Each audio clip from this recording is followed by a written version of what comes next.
All right, so we are beginning with our recording here. I want to thank everybody for joining us here this evening. I want to welcome you, and I want to begin by giving you the most powerful one-word question you need to ask yourself or your team as you plan to launch a business. Even if you already have a business and want to launch a new product, a new division, or even a new service, the question you want to come back to again and again as you launch your startup is this: who? Who is the ideal target market I want to appeal to? You already have an idea of the type of business you want to launch. That's fine. But before you go too far, the first question you want to ask is who? Who is the ideal target market I want to appeal to? Think about it. I mentioned the name Ford. What comes to mind? Trucks. The tagline, built Ford tough. Even with the millions of dollars Ford has, it isn't trying to appeal to everyone 16 and over with a driver's license. They're focused on an ideal target market it wants to appeal to. Guys who like to haul stuff. In fact, they're getting out of the car market, except for the Mustang, and they're focused on building trucks. Moms, if you want to drive your kids to soccer practice, don't buy a Ford truck. They're literally telling you that. There's plenty of other cars out there. With all the money they have, they're not trying to appeal to everyone. When Apple launched its company, it wasn't trying to appeal to everyone who wanted a computer. Steve Jobs focused its entire brand on an ideal target market it wanted to appeal to: creative people who perceive themselves as different from the status quo. It's been their brand for decades. And when they got into trouble, they got away from their target market. Even for an established company like Duluth Trading Company, asking the question who is critical. Today, the catalog retailer is known for its quirky underwear ads. But in the late 2000s, the company was on the verge of bankruptcy. They made the classic mistake of trying to be all things to all people, offering clothing for men, women, children, even folks that lived in the city. They were literally in survival mode when they asked themselves the most important question: who? Who is the ideal target market we want to appeal to? Fortunately for them, they had some history and they quickly learned that their best customers are these gritty Midwestern men located in Michigan, Indiana, Wisconsin, and Minnesota. They work outdoors, so they need durable, comfortable pants with plenty of pockets that reflect their modern, self-reliant American lifestyle. I love this. They are the construction worker in us all, even though only 12% of their market are actually in the trades. And they may work in extreme cold and heat all year round. The average age, 40 to 65. Household income, $75,000 per year. But I love this. They appreciate a self-deprecating humor. Everything they have done since then has been built around appealing to their ideal target market. And that gritty, self-reliant construction worker in us all is now intrinsically tied to its brand. Just like Ford's tagline, built Ford tough, is meant to appeal to its ideal target market, and Apple's break from the status quo is meant to appeal to its target market, you too must answer the question, who? Who is your ideal target market segment you want to appeal to? Whenever you get stuck on something, come back to that question. Who? Who is it that we're trying to appeal to? No one has enough money to try to appeal to everyone. Even Ford, with all its money, isn't trying to appeal to everyone. And get this, prospects are less likely to identify with a brand that doesn't seem to serve their particular wants and needs. So without answering this question, who, you risk failing and wasting a lot of time and money. To help you, we've developed a 3-step process. This is the same process we use at CCBC Center for Business Innovation to help launch new businesses as part of our incubator. We have launched now 41 new businesses, and we're planning to launch 6 more later this year with our annual business plan competition. And I'll talk to you about that towards the end of the presentation, where we're offering $20,000 to the first place winner. Launching a new product, service, or even a new business is part art and part science. The information I'm giving you is based on years of research I've been doing as a doctoral scholar.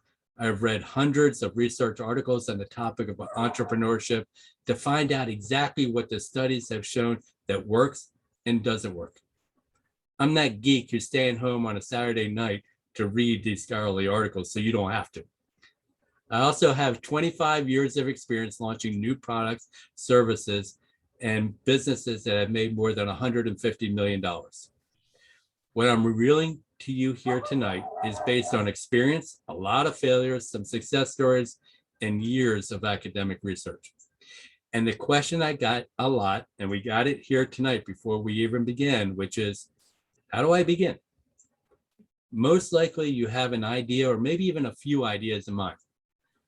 So the place to begin is by asking the question, who? Who is your ideal target market you want to inspire?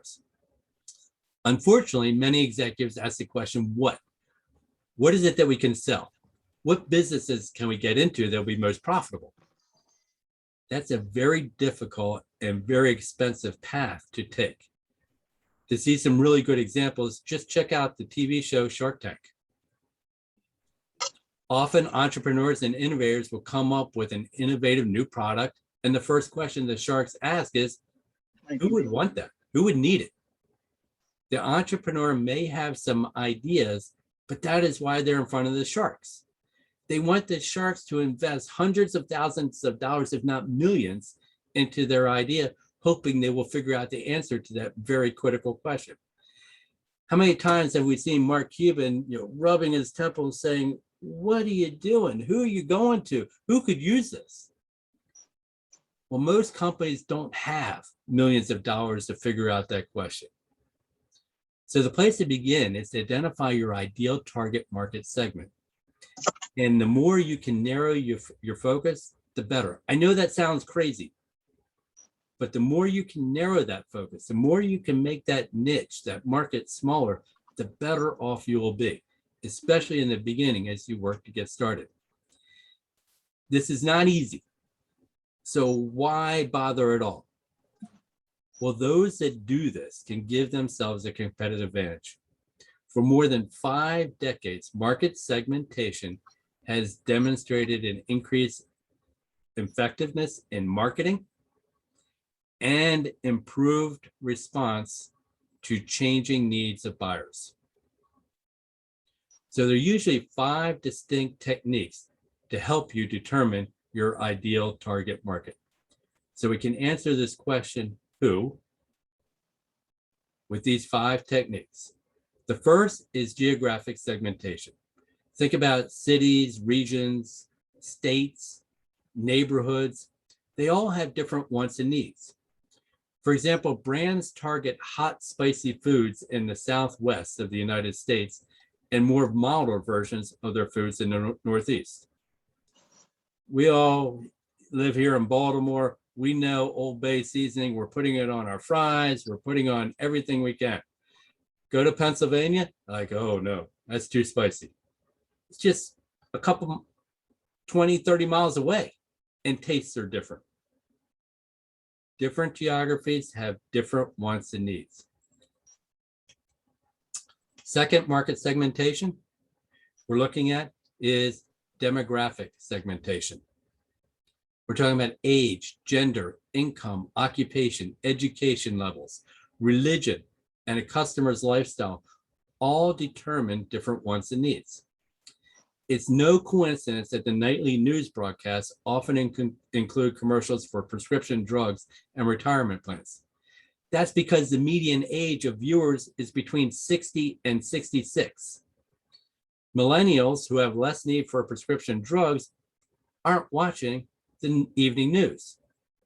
They're watching the Daily Show with Trevor Noah. That's where they're getting their news. Next is psychographic segmentation. So this is a combination of psychological and demographic profiling that's going to give you differences in lifestyle, personality, attitudes, and social class that often drive these purchase decisions. Give you an example. Ghirardelli chocolate. Who is it targeting? Well, that image of the San Francisco Bay Bridge in the background, that's a pretty expensive view. So Ghirardelli is targeting successful upper income women who want to reward themselves at the end of a busy day with their premium chocolates. Come Halloween time, they're not giving out Ghirardelli chocolates to the kids. They're giving out the Snickers and the Hershey bars. Ghirardelli chocolate, that's for me. So to help differentiate their brand, they even position their chocolates on the ends of the retail aisles with that wood veneer shelves away from the Snickers, the Hershey bars, and other low-priced chocolates. They don't want to be confused. Our fourth segmentation is behavioral segmentation. So our attitudes and past buying behavior tends to dictate our future decisions. For example, one high-end dog walking client screens their prospects by asking them about the type of dog food they feed. They found that the owners who feed premium dog food tend to be better clients. We have these common behavioral factors to consider, and how often customers use a product or make a purchase dictates future purchases. For example, frequent business travelers are more concerned about getting to their destinations quickly and less concerned about price. Lastly, we need to take into account the decision role. When we're doing this profile, we need to determine the role the target market plays in the decision-making process. For example, is the person indeed a decision maker or an influencer in the purchase process? Now, I know all you ladies out there have a big secret. So guys, we'll let you in on it. 80% of all household purchase decisions are made by who? Women. All right, KJ is laughing with me on that one. It's true, right? So I hear you. We guys may be writing out the checks, and the research has shown that oftentimes it is the guys who are writing the checks for the boat, the motorcycle, the car, things like that.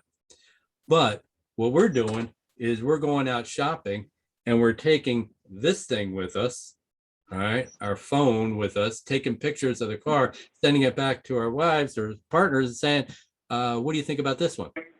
The poor sales guy isn't even negotiating with the decision maker. The decision maker is back home. All right. So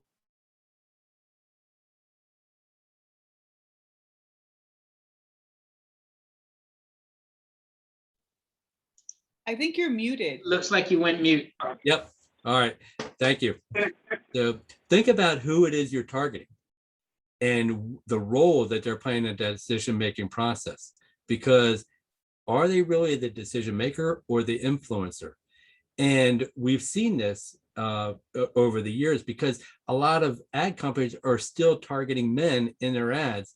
Thankfully, this is beginning to change as you begin to see more women and couples, especially in car ads.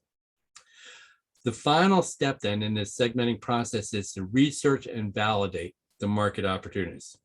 You can use primary data that is not publicly available, such as your own customer survey results, purchase history, focus groups you have conducted, or you could use less expensive and more readily available using secondary sources, such as industry research results in publications, Nielsen research data, or US Census Bureau data, surveys from local, state, and federal government agencies.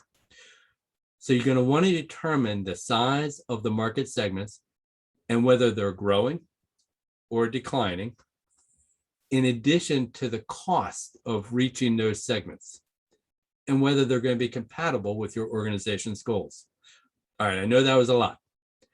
So we need to look at the market segments. Are they increasing or decreasing?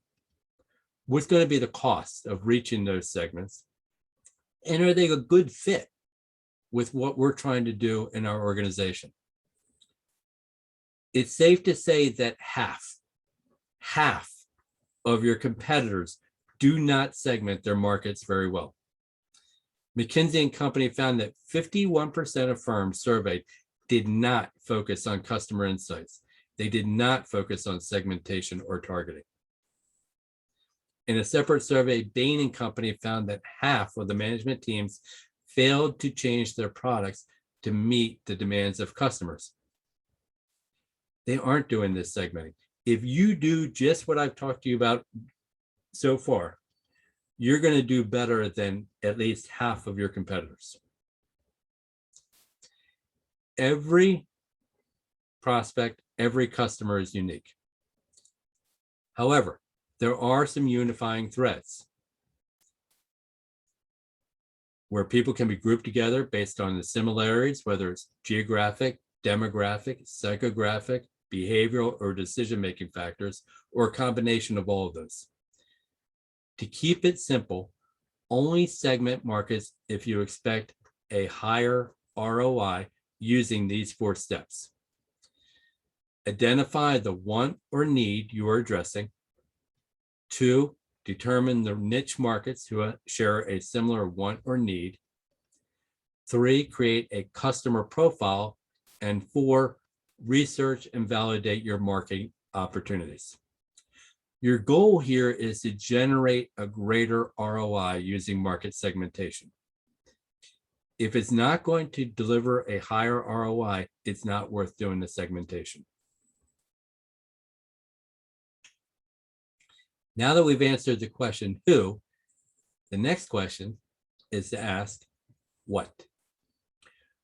What can you offer that will meet your ideal buyer's wants or needs?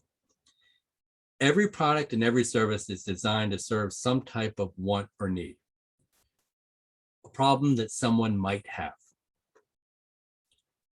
Take this bottle of water. It's designed to solve a problem, thirst, or something to cool you off when it's hot.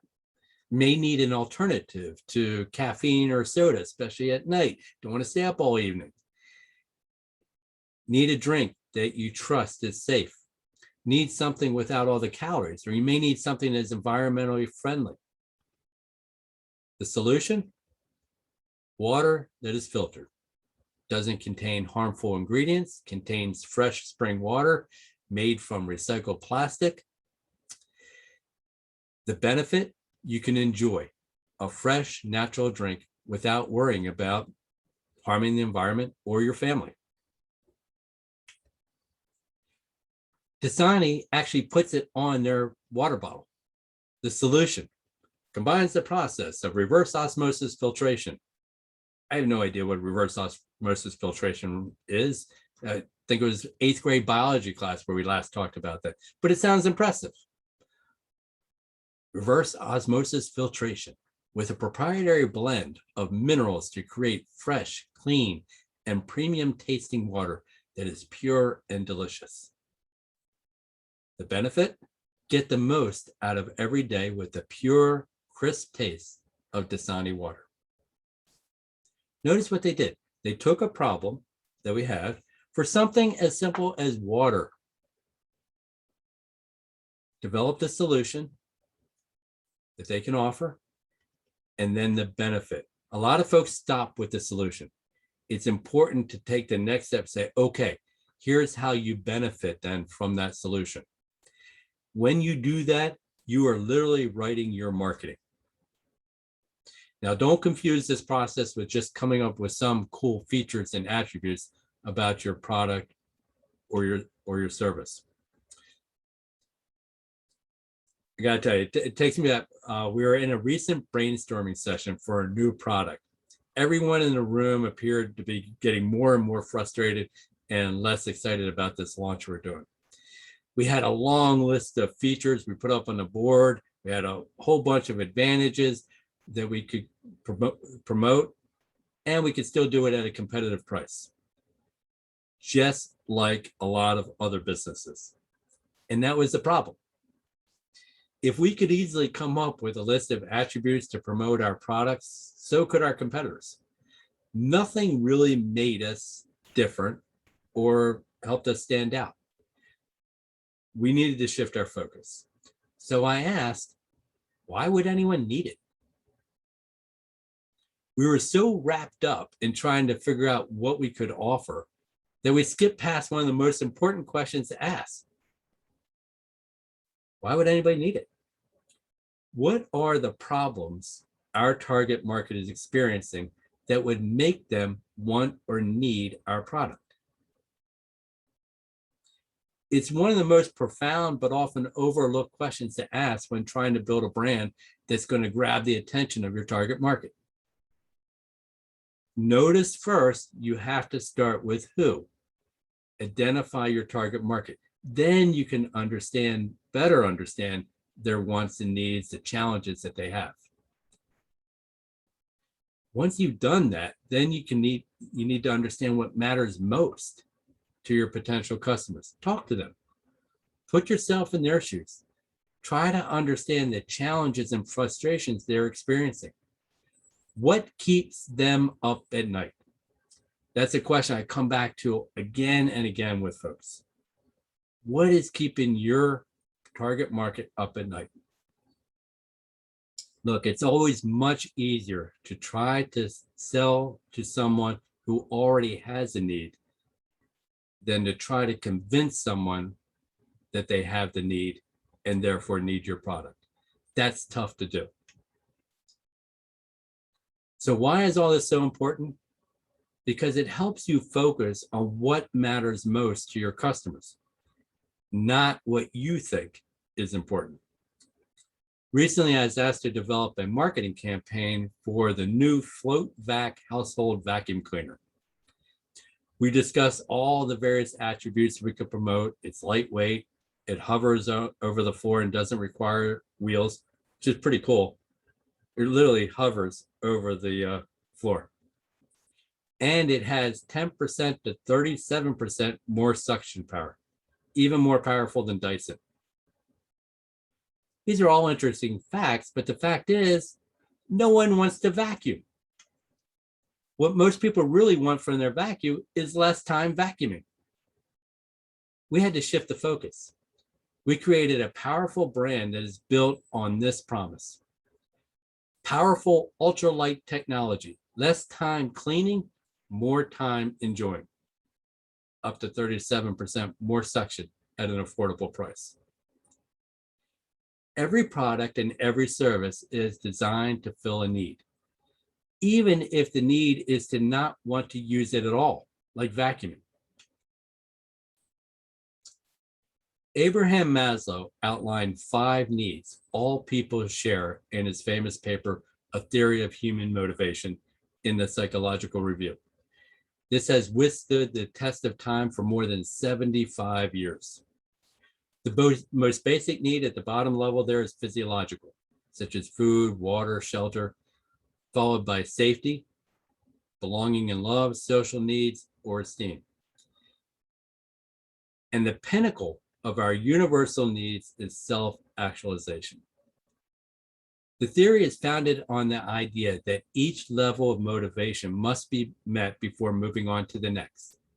For example, before someone may have a desire to earn a master's degree, self-actualization, to enhance her resume, she must fulfill her need to have a place to live, physiological, and feel financially secure enough to pursue a higher degree, safety. It's interesting exercise.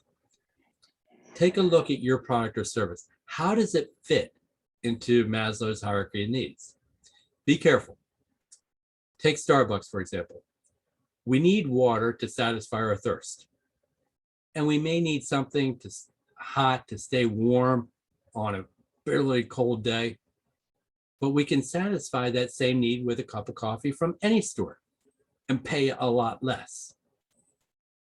But with Starbucks' message of developing environmentally friendly, sustainable coffee production and turning its product into a brand that people want to be affiliated with, they escalated their product to fulfill everyone's need for self-esteem, to feel good about the product they are supporting. Apple, Harley-Davidson, Tesla, Under Armour, and many other brands have gone beyond satisfying basic needs such as accessing information, transportation, or clothing. They satisfy higher levels of needs many of us share to look good and feel good, self-esteem. They want us to feel good about the products we buy. We're willing to get tattoos of the brand and brag about the purchase to friends and wear it proudly. How can you go beyond satisfying your customers' basic needs and fulfill their higher level need, such as love or belonging, or esteem, or self-actualization? Tap into these higher level needs to create a brand that sells for years to come. All right, we've talked about two most important steps in the launch process, asking who and what. These two questions naturally lead into another question to ask. How? How will we build out our offer, our solution, to make it easy for our ideal target market to buy? In other words, what are the steps we need to create in the purchase decision process? It doesn't matter what industry you're in. Business owners tell us all the time the one thing they want more than anything else, especially right now, is leads. And not just any leads. They want highly qualified leads who are ready to buy. Sounds like wishful thinking, right? Doesn't have to be. The secret is to give prospects what they want most to help them in that purchase decision process. For example, put yourselves in the shoes of a prospect, and let's say you're finally thinking about replacing your patio. A lot of people doing that right now. Do you just randomly call landscapers in your area? Of course not. First, you do some research. And for most people, that begins online, typing in Google. You begin looking at types of landscaping and patios you may like, features such as stone, pavers, plants, walls. You're educating yourself so you have an idea of what you want. The landscapers with websites that help prospects in that research process are much more likely to get the business. That's why one of the best tools you can use to generate leads is what we call an ebook. This is a very simple created PDF, 15, 20 pages that folks can download from your site. It includes your best advice to help prospects as part of their research. It's an easy, low-risk step prospects can take with you, and it puts you in the position of an expert that others trust for guidance. So you're not just another vendor who wants their business. This model works in any business. Chiropractors, dentists, attorneys, accountants, consultants, real estate agents, web designers, publishers, tech companies, and so on. The key is to grab a prospect's attention with a compelling title, such as everything you want to know about blank, but we're afraid to ask, or the top 7 things you should know about blank before making your next move. In this case, we created this for a landscaping company because people are looking for ideas for their patio or their backyard project. So we created an idea book to help them in that decision-making process. And it's a gallery of all their past projects to help folks as they're considering their next step. Who are they more likely to go back to for advice than somebody who is helping them in their buying decision process? Now that you have their attention, what do? Send the prospect a copy of your ebook, video, or white paper. You can send it by email after they filled out a short form with their contact information. You now have a highly qualified lead who has raised their hand to say, I'm interested in your product or service. And they've voluntarily given you their contact information and they're in a buying mood. Folks who have heard me talk before have heard me talk about the rule of 45. The rule of 45 says that 45% of prospects will buy. 45% of the people shopping for a particular product or service are going to buy that product or service. The question is, who are they going to buy from? Creating something like this keeps you in front of them while they're debating, while they're in that research process. And this is a terrific offer you can add to direct mail campaigns, advertisements on TV or radio or Facebook, YouTube, Twitter, LinkedIn. You can even include it at the trade show floor next convention. This is a proven method you can use to not just get any leads, but highly qualified leads as you convert your prospects into buyers. The next question we want to ask then is why? This is critical. Why would someone want to do business with you? Will you offer the lowest price? I hope not. There can only be one low-cost provider or low-price provider in a market. There's only one who can offer the lowest price. And someone can always come along and offer a lower price. So I doubt you offer the lowest price. And if you do, it's only going to be temporary. Do you offer better service? Now, that's better than offering lower price, but a competitor can always come along with a better service too. How about a better product? Is what they're buying from you a better product? Maybe. But again, that's only going to be temporary too. So I'd ask you again, why do people or why would people buy from you? This really isn't meant to be a brain teaser, but it often is for business owners. I recently spent several hours with a business owner on this very question. It's not the price, not the service, not the product. Why would someone buy from you and not someone else? Well, I have an answer that's more enduring than price, service, or product. And it's probably the reason why people choose to do business with you or talk to you about your product or service than anyone else. It's your expertise. Whether it's the expertise of you, your salespeople, technicians, service reps, consultants, whoever is talking with your customers, a level of confidence is being created with your prospects in which they're trusting you to fulfill a promise. All your prospect wants to know is whether you can help them and whether you can get it done right at a fair price. Look, you trust your favorite auto repair shop because they have proven in the past they can fix your car. There are many plumbers you can choose to hire, but you choose the plumber you did because you're confident he could probably fix your problem. You trust your doctor because he or she is an expert. When your doctor says you need to exercise more, well, then you're going to cut down the calories and you're going to start paying attention. Your expertise and passion that you have is the reason why people do business with you. Here's something I want you to take away from today's conversation. People don't buy what you do. They buy why you do it.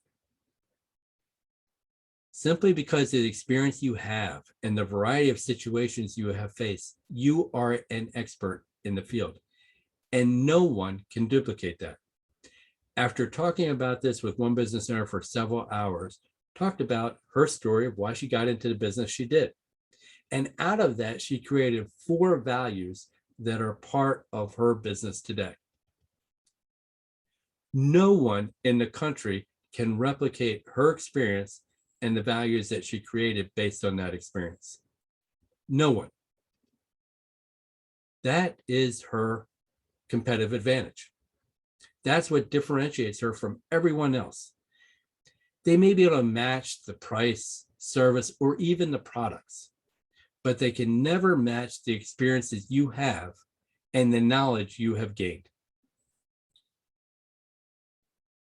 So now that we know why people do business with you, here's the next question.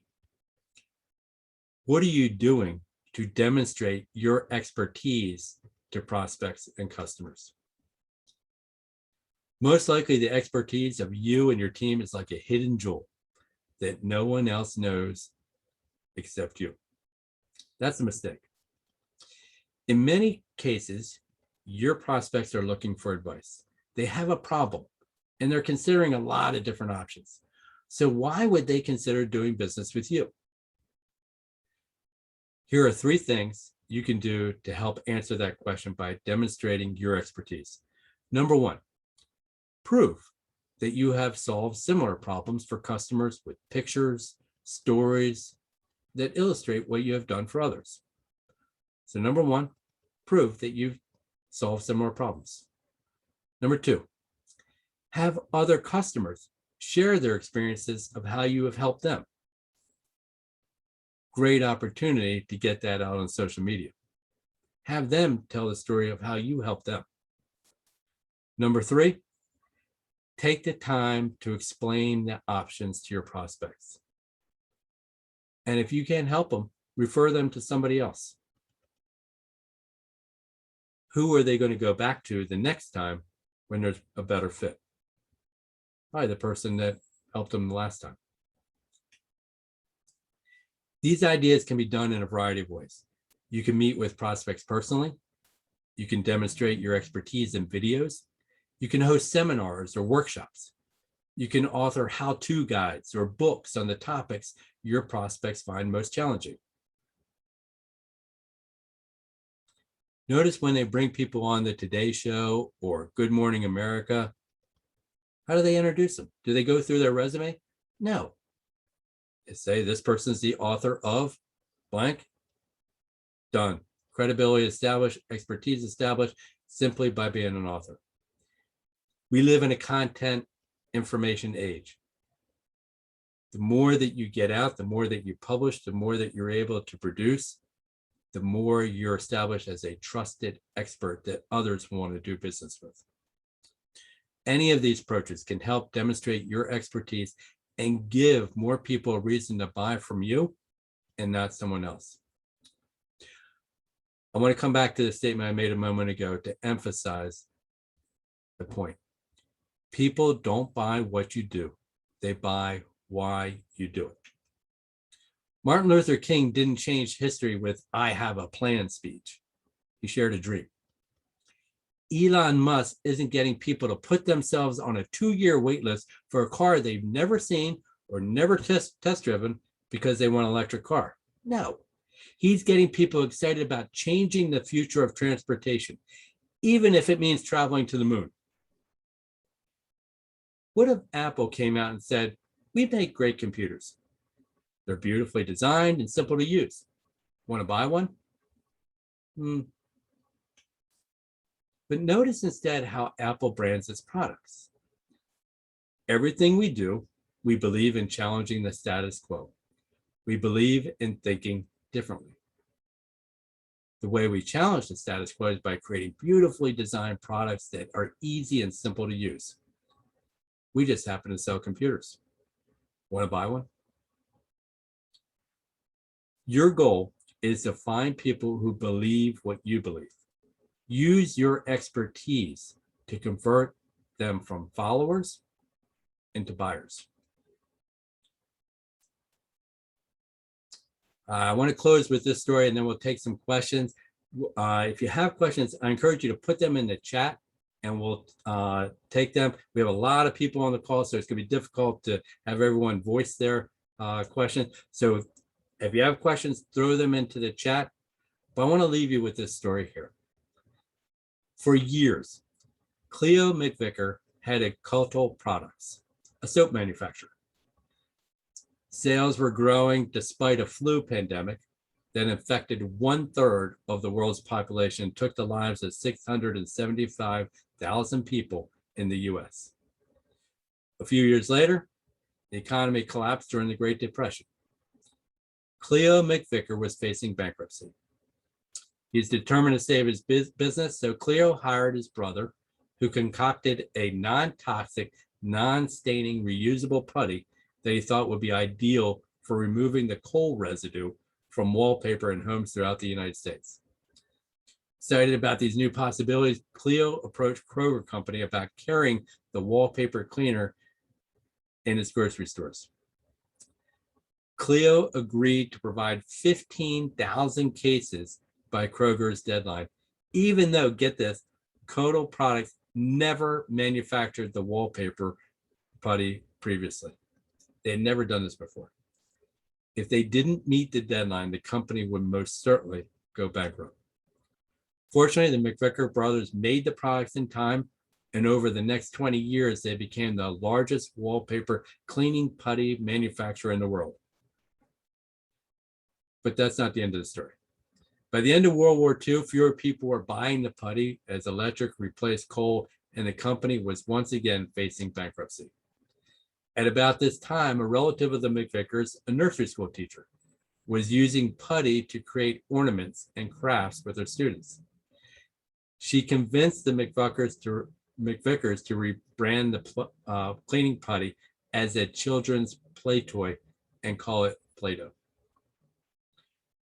The story of the McVickers and how they launched, rebranded, and recreated their business as the economy and market conditions were changing over the years is a powerful lesson for us even today.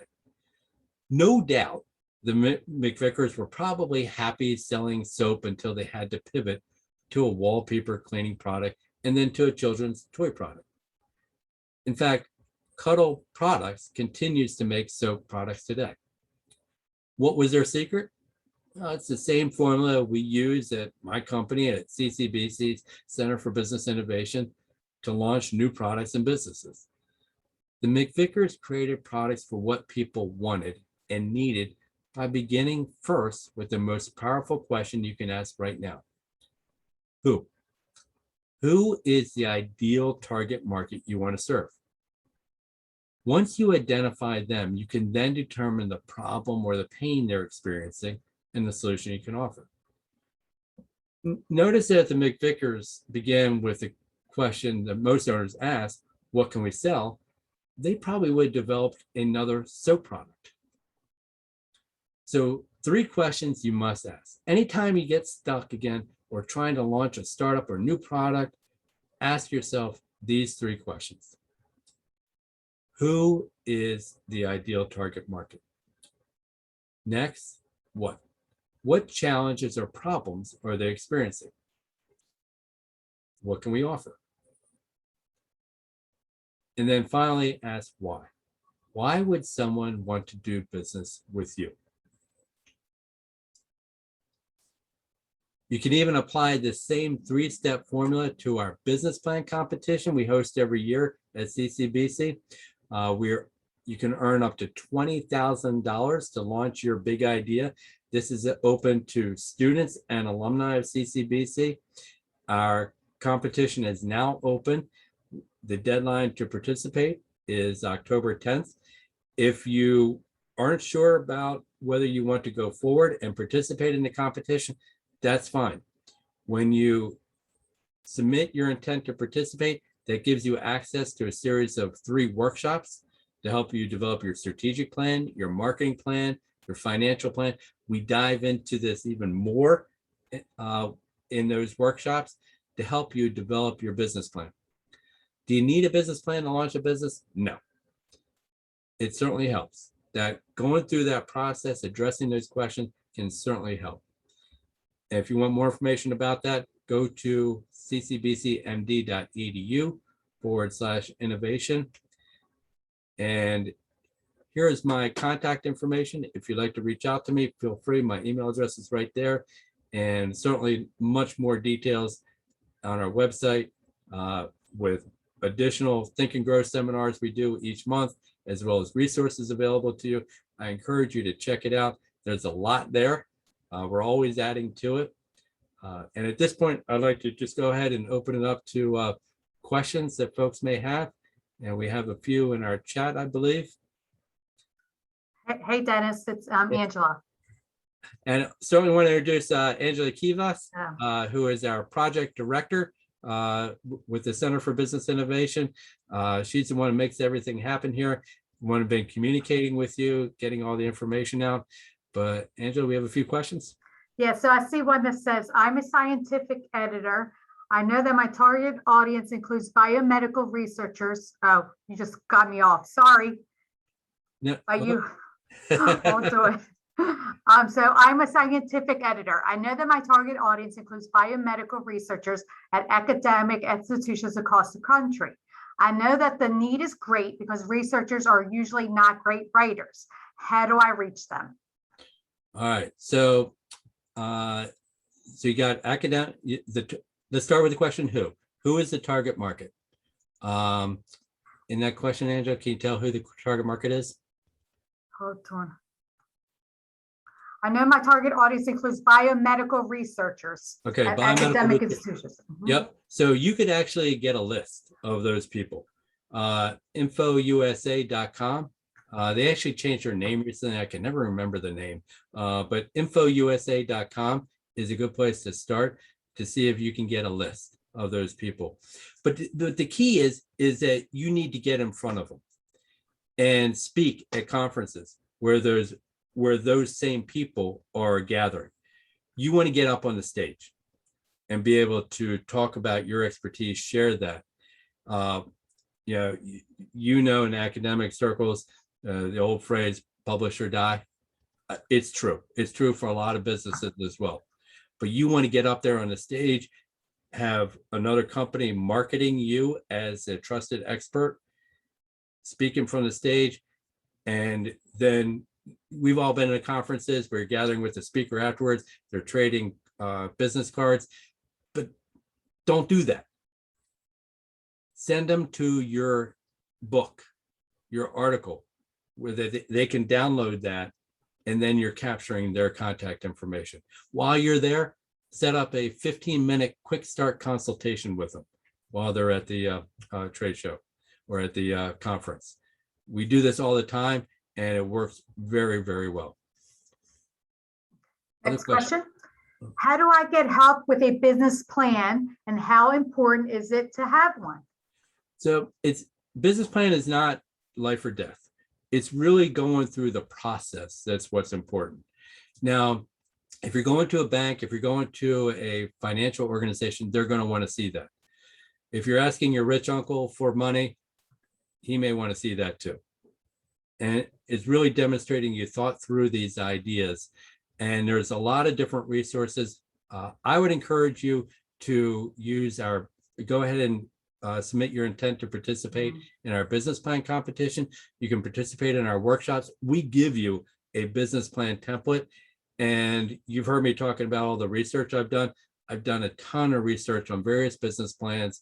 And I believe we created a best of breed for folks. We've been using it for years. And what's cool about it is other people have taken our business plan that they developed for our competition and won even far more money at other competitions as well. Okay. All right, Next question. I am wanting to start a small business, but I'm nervous about the upfront costs and the risk that comes with it. Would you happen to have any advice? Yes, start small. And one of the cool things, especially with social media now, is that you can start selling without a lot of upfront costs. So there may be some costs in production. I get that. But you can also, let's say you're trying to produce something, you can take orders before you even produce anything. We used to publish a lot of books, and we would actually come up with a title for the book. We would then market it in Parade Magazine and a bunch of other places. And then we never even wrote the book. All we did was develop a cover. We had some ideas of what would be included in the book.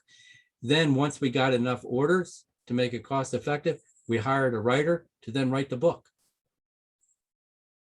You could do the same for just about a lot of different products. Start marketing it, take the money and keep it in escrow, don't spend it. And then once you get enough orders, you get hit a break even point, then develop it. Start small, but start with usually start with your circle of influence. Those people who know you, trust you already, asking you for advice, they're usually the best people to start going to. And then get pictures of them with your product. Get them to get testimonials to share with other people in social media. So here's another question about ebook. When you create your ebook, do you need to have some type of paid offer to follow up? Question mark, like a course. Yes, and that's a great way to do it. So you start talking about your courses in your ebook that you're offering and have them take a next step. There's a phrase we often come back to in marketing, which is no dead ends. Everything should lead to a next step. The ebook should lead to perhaps a consultation, a information session that then leads to a course, that then leads to another course and another course and another course. Now, you don't have to have all that mapped out from the very beginning, but you want to be prepared to offer something next for folks. Okay. How do I get the business plan template? So when you participate in our workshops, we give that to you. That's one of the benefits of being a part of the workshops with our business plan competition. Now you can go to other places. Another one that we recently did a course on is the business model canvas. I highly recommend that one. That's a very good one. Talks about the value proposition, also the business model, but it's a one-page sheet and you can kind of hop around talking about revenue, costs, customer relationships, channels, the 9 building blocks that they describe for launching a business or product or service. And there's a lot of free information available on YouTube with some guidance, some coaching, a lot of free stuff that's available to help guide you along. It's called the Business Model Canvas, put out by Strategizer. Great. And someone shared Info USA is now called Data Axle USA. Yeah, that's why I can never remember it. Data Axle. It's a terrible name. And another last question. Do you offer individual consultations? I do. And so with the college, you're a student, feel free to stop by my office, give me a call. Angela and I meet with folks all the time. We have 41 past winners. In fact, our top 10 are now moving into an accelerator program to help them take their business to the next level. And we meet with folks regularly.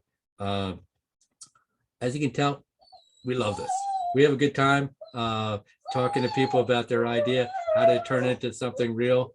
And I think my dog's getting anxious out there if you can hear my dog. But we'd love to talk to you about your ideas and see what we can do to help. Just real quick, a college is a great place that serves as a natural incubator. It's no secret, there shouldn't be any secret that YouTube was started by college students. Google was started by college students. Everybody knows the story of Mark Zuckerberg. Why? Because there's all these resources available. If you want to create a prototype, we have a 3D printing lab, our Fab Lab, where you can get that created. Have a question about a patent or a copyright, we have attorneys who are teachers who can help. Have questions about how to manage your finances. We have accountants who can help. What about hiring people? We have HR professionals as resources all on the college campus. Want a design site built? Guess what? We have website designers. How about a video need to be created? We have a videography department. I can go on and on. But we have all these resources available. And over the years, what we've been able to do is really pull all those together so we can get you some resources you might need. Okay. Someone said, I signed up for the business competition. Now what do I do next? All right. So next step is to, you're going to get some information from us with the workshops that are coming up. They're going to start up fairly quickly. Go ahead and start getting these ideas down, but we'll send you some more information about the workshops. Yeah, so let me just add to that as well. So in a week or so, we will be sending out the template, and the 3 workshop that Dennis was talking about, Professor Sullivan was talking about, was on strategic planning, marketing planning, financial planning. In fact, they'll be happening. I'll give you dates and times, but we're looking at Tuesday evenings, the 12th, the 19th, and the 26th. They will be virtual from 7 to 9. So if you signed up for the business plan competition, look out for that. We'll give you the links for that. But it's more to come, so stay tuned. Yeah. How about when you are trying to start a business, but you're giving a service like mentoring or coaching, motivational speaking? All right. Again, same thing. You need to prove that your coaching works, right? So you may have to volunteer doing that with some clients, but show before and after. Here's what the situation was before. Here's how much better off that client is as a result. And you want to definitely publish. You need to get your ideas down on paper that people can then get your book, and you can say, I'm the author of XYZ. Now you've established yourself as an expert. Okay. A lot of people saying, thank you so much. Someone said, oh, I arrived a few minutes late. Yes, we will have a recording, and it's going to get sent out to everyone who registered. So everyone will get a recording. So yes. Okay. All right. Well, it's 8 o'clock, and I want to be respectful of everyone's time. KJ's get me a round of applause. Thank you, KJ. All right, got a few waves, a few more rounds of applause. Thank you, folks. So pleasure meeting with all of you. I hope you got a few things out of it. And if you are interested in our business plan competition, definitely encourage you to do that. And we're always here for you to help any way we can. If we can't help, chances are we know somebody in our network, our entrepreneurial ecosystem that can. Okay. All right. Sullivan, Ms. Stevens, it's a pleasure, always has been, and you guys can't get rid of me. Thank you so much. All We'll right. be sending out a survey. So Yeah. 2 questions, that's it. It's going to be quick. So if you guys can take the time to do that, we would appreciate it. Yep. Thank you, folks. Have a good night, and Thank you so look forward much. to talking to you Wonderful. next time. Thank Good you. night. Good night, everyone. Bye-bye. Thank you very much.